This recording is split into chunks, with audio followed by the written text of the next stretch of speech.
Pertanyaan yang kedua pada hari ini, pertanyaan terkait dengan ghorimin dalam yang mustahik zakat. Bagaimana kriterianya itu? Apakah tiap-tiap yang punya hutang itu berhak untuk menerima zakat atau ada syarat-syarat agar tergolong dalam golongan yang ini tadi? Al-gharimin itu ditafsirkan adalah orang yang terbelit hutang. Hutang apa yang dimaksud? Yang pertama, hutang konsumtif. Artinya orang ini karena beban banyak anak, sedangkan dia bekerja tidak mencukupi kerjanya ini, hasil dari kerjanya untuk menafkahi keluarganya, lalu dia berhutang. Ternyata dia tidak bisa bayar hutang ini, maka dia masuk daripada al-gharimin. Yang kedua, orang kaya, saudagar besar. Lalu saudagar besar itu kan biasanya ngutang banyak untuk modal dari ini kiri kanan. Akhirnya terjadilah musibah, baik itu bencana alam atau kapal yang dia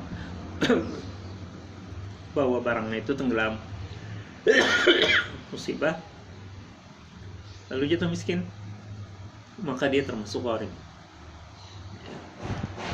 Jadi dua orang ini termasuk orang-orang yang disabdakan Rasulullah SAW. Sebenarnya tiga dalam hadis itu, bahwa Rasulullah SAW bersabda, la yahillu mas'al li ahadin illa ihda thalath.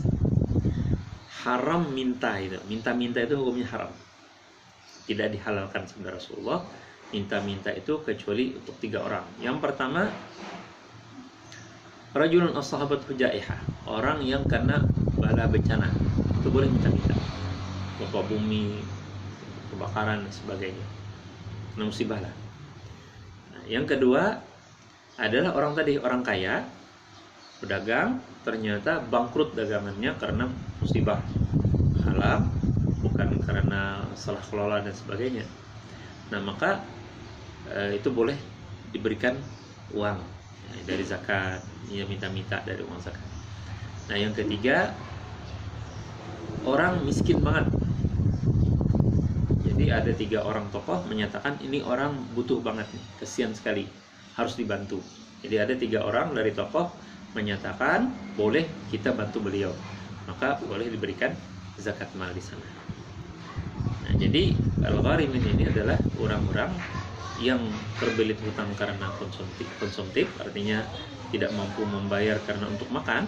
Yang kedua tadi, orang yang terbelit hutang karena perdagangannya, dan orang ini perlu dibantu supaya dia bisa bangkit lagi kembali berdagang, supaya dia bisa jadi orang kaya lagi.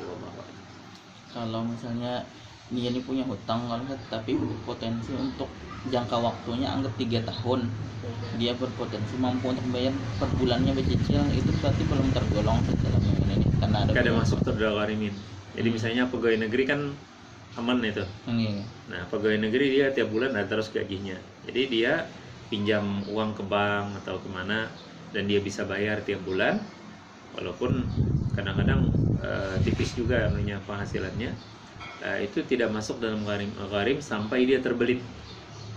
Terbelit itu artinya dia tidak bisa lagi bayar, gagal bayar. Gagal bayar ini mungkin kena musibah, istrinya sakit atau segala macam, atau terjadi kebakaran dan musibah lah, lalu akibatnya dia tidak bisa bayar hutangnya seperti biasa normalnya, maka itu dia termasuk daripada gharim yang boleh berikan uang zakat mal. Ya, perlu saya garis bawahi, bukan zakat fitrah. Karena zakat fitrah dan zakat mal berbeda. Kalau zakat fitrah itu kepada fakir miskin saja. Kalau zakat mal atau harta itu ke 8 asnaf, termasuk diantaranya fisabilillah.